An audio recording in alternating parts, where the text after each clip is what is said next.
today's topic is discrete time Fourier transform. It is abbreviated as DTFT. The objectives of today's session, that is to define DTFT and inverse DTFT. Second objective is to solve examples. So in the previous sessions, we have seen Fourier transform, that is called as continuous time Fourier transform.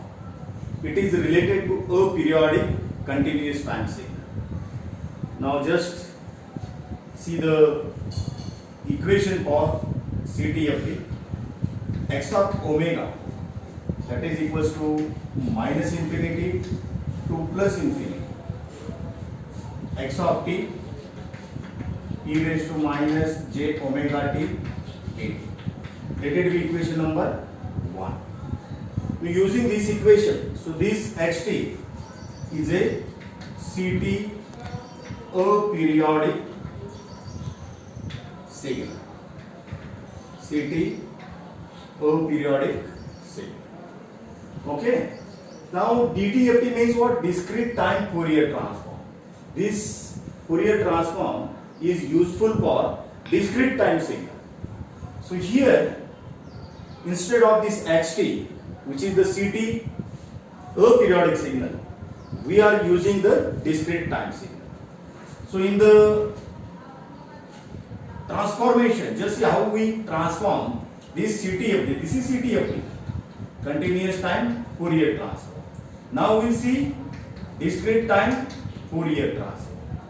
So this x of omega is going to be represented as x of e raised to j omega. So this is DTFT. Now this integration, as this is the DT signal, so this integration is going to be replaced by summation. Then t is going to be replaced with n. So n is equals to minus infinity to plus infinity. So this xt will be replaced by xn. xt will be replaced by xn because t is going to be replaced by n. Then e raised to minus j omega n.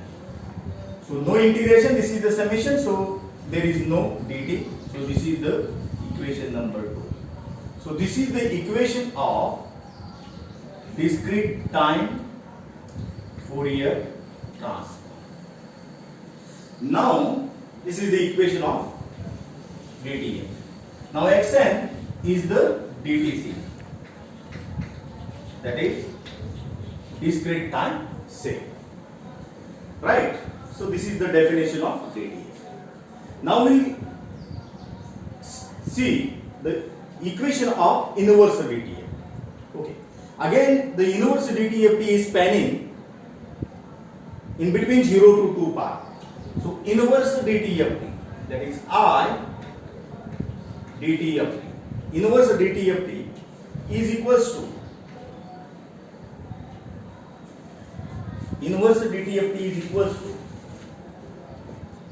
just see. So this is DTFT. Inverse DTFT. I DTFT. That is inverse DTFT. That is equals to 1 over 2 pi integration minus pi to pi x of e raised to j omega. So this is the DTFT of the transform. So in inverse DTFT calculation, here we are obtaining xn, that is original signal. So x of e raised to j omega here into e raised to j omega n into, as it is the integration, so it is d omega. There is 1 over 2 pi integration minus pi to pi x of e raised to j omega n d omega. Let it be equation number 3, that is the equation of inverse DT.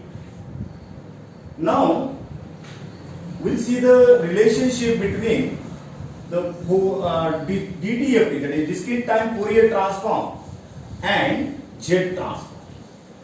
Now I will write the equation of the DTFT once again.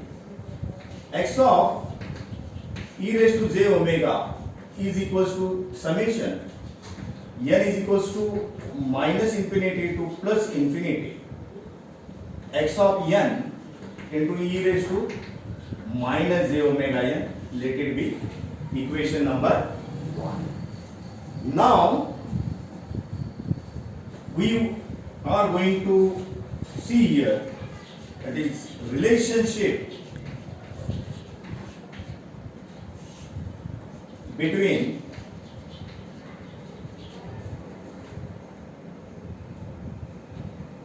Z transform and DTFT, discrete time Fourier transform. Relationship between Z transform and discrete time Fourier transform. So equation 1 is representing DTFT. Now we will write down the equation of Z transform. Xz. So again, that is the handling the discrete time signals. So Xz is equals to n is equals to minus infinity to plus infinity x of n z raised to minus n. This is the equation number 2. If you compare equation number 1 with equation number 2, so just see here, this is x of e raised to j omega and this is xz. So this is the Z transform. This is Z transform. If you see the relationship between x of e raised to j omega, that is DTFT, and the Z transform, it is equals to, that means Z is going to be replaced with what? E raised to j omega.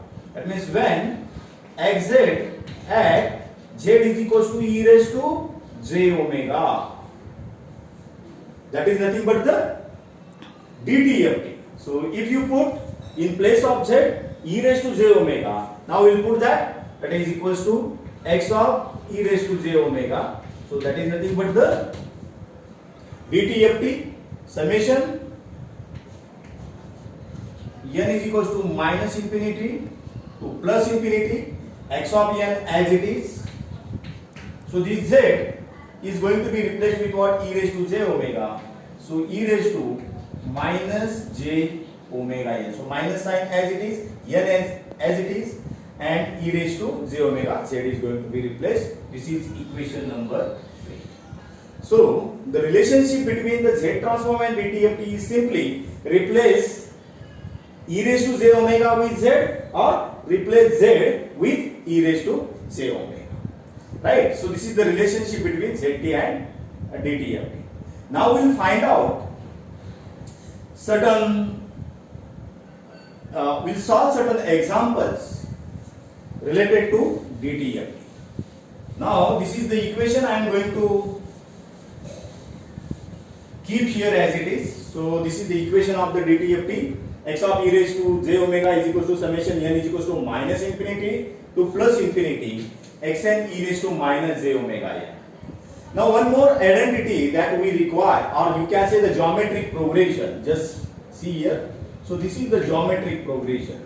So this geometric progression we need many times while solving the DTFT. That is summation n is equals to 0 to infinity alpha raised to n, that is equals to 1 divided by 1 minus alpha, provided that alpha is less than 1. One more thing, alpha is less than 1. That means if you put n is equals to 0 up to infinity, so alpha raised to 0, alpha raised to 1 plus alpha raised to 2. Okay, like that. So this will be the progression of the series. And finally you will get alpha raised to 0 means what? 1 plus alpha square. Okay. When you get the series in this format, its final answer is 1 divided by 1 minus alpha, provided that alpha is less than 1. Now we will solve certain example. First, find DTFT of delta n, discrete time Fourier transform of delta n. Okay. So just see what is delta n. Delta n is the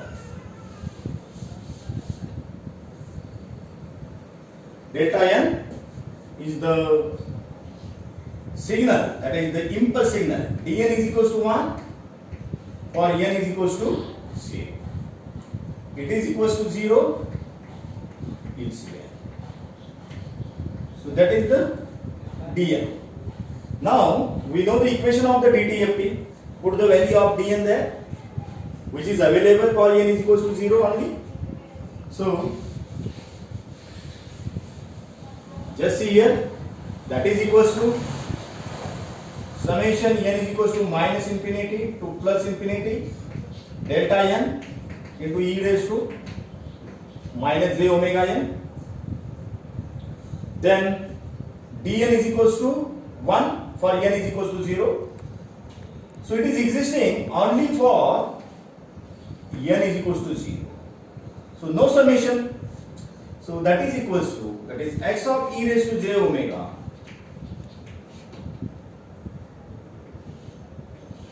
is equals to, that is dn is equals to 1, that is summation at n is equals to 0. So this is equals to 1 e raised to minus j omega 0. So that is e raised to 0, it is equals to 1. So discrete time Fourier transform of unit impulse signal is equals to 1. Okay, so this is very simple. Now the same equation that we are going to use to find out the Fourier transform of few more examples. Now find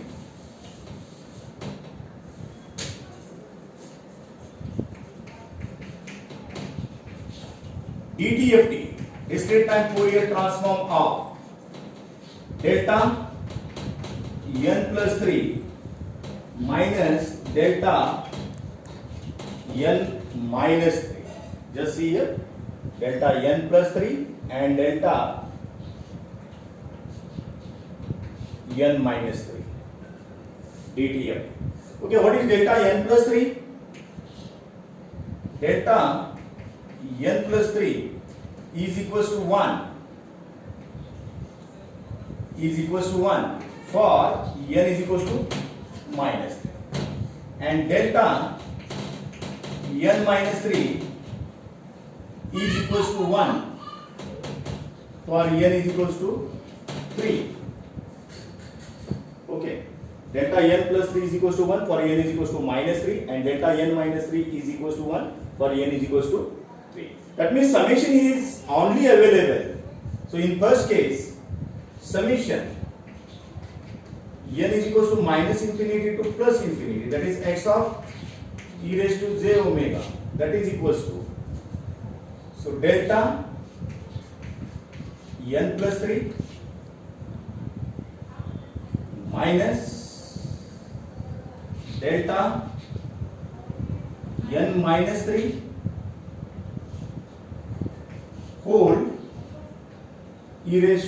multiplied by e raised to minus j omega. So just see, we can use the linearity property here. So delta n plus 3, it is equals to 1 for n is equals to minus 3. It is equals to 1 for n is equals to 3. That we have seen. That means summation exists only at n is equals to minus 3 and n is equals to 3. So we can put the value of n, that is equals to 3, and dn plus 3 is equals to 1, because it is only 1 at n is equals to minus 3. So x of e raised to j omega now becomes, so we'll write here